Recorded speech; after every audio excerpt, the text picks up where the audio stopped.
let's get your Sunday started with a check on Tropical Storm Ian. It's expected to develop into a hurricane before it gets here. We're talking about the state of Florida.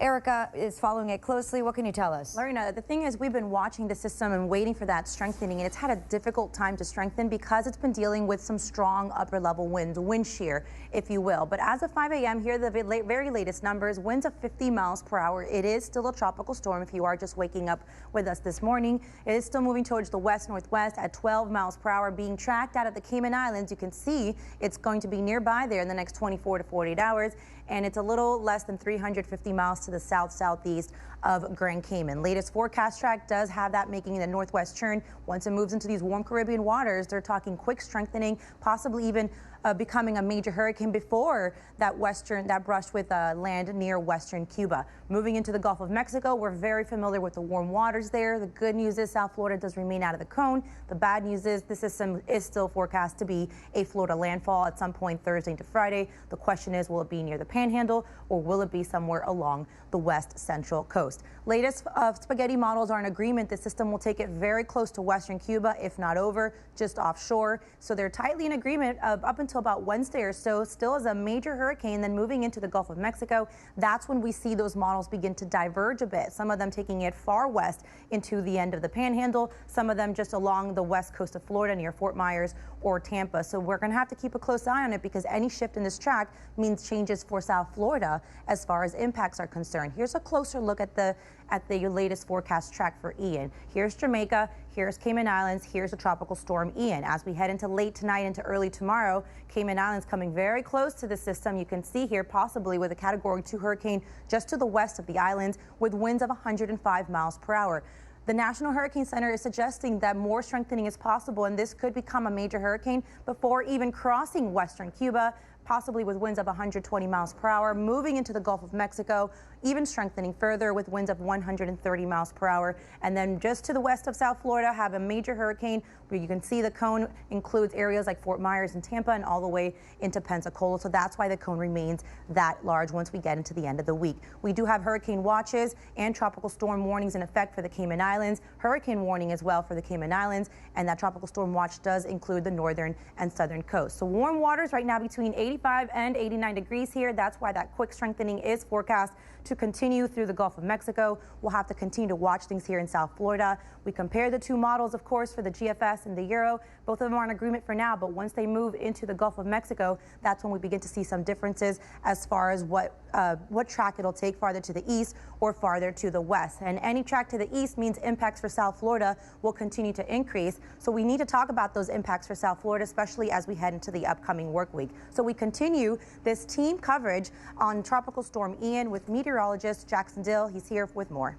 And Erica, we're beginning to get more of a familiar idea of what sort of impacts Tropical Storm Ian will bring to Florida. We begin with the storm tracker, where we're seeing thunderstorms flaring up near the center of the storm. Some of those storms are starting to lift up to the north into portions of Jamaica, and eventually that will shift over toward the Cayman Islands later on into the weekend. In terms of rainfall, that's one of the biggest concerns. Rainfall could lead to flooding in spots in Jamaica and the Cayman Islands. We're forecasting 3 to 6 inches across most locations. Isolated totals up to 8, and then as we work our way into Cuba by early this coming week, 4 to 8 inches as well, but parts of the western tip of Cuba can receive as much as a foot of rainfall. And lastly, working our way into Florida, a general 3 to 7 inches of rainfall is forecast. Lighter totals tend to be toward the east of there, and across the west coast, heavier totals where some locations could receive even more than 7 inches.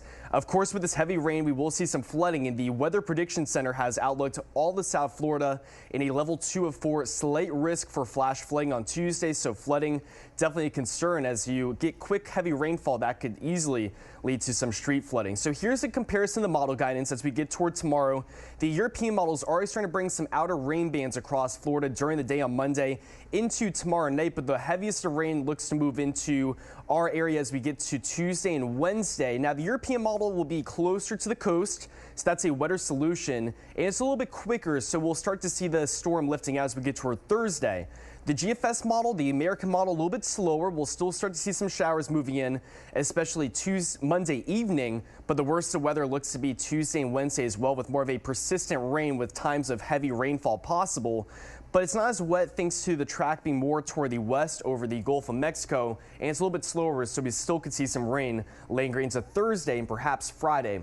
Wind's another concern, although we're becoming more confident that we're not going to be dealing with tropical storm force winds here, especially across mainland South Florida down to the lower Keys. You're going to be a little bit closer to the center of the storm, where chances for 39+ mile-per-hour winds is a little bit higher, and if those stronger winds move in, that'll be during the day on Tuesday. Lastly, we're looking at the risk for storm surge, not in South Florida, but across parts of Cayman Islands and Cuba.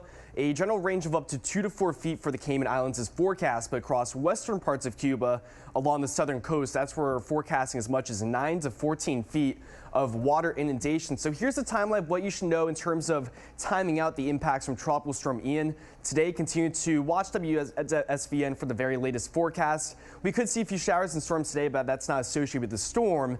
It's not until Monday when we'll start to see some outer rain bands tracking and pivoting into South Florida, but it's not until Tuesday and Wednesday when we're expecting more of a persistent heavy rain and perhaps some gusty winds at 30 to 40+ miles per hour. We'll have a lot more on Tropical Storm Ian coming up.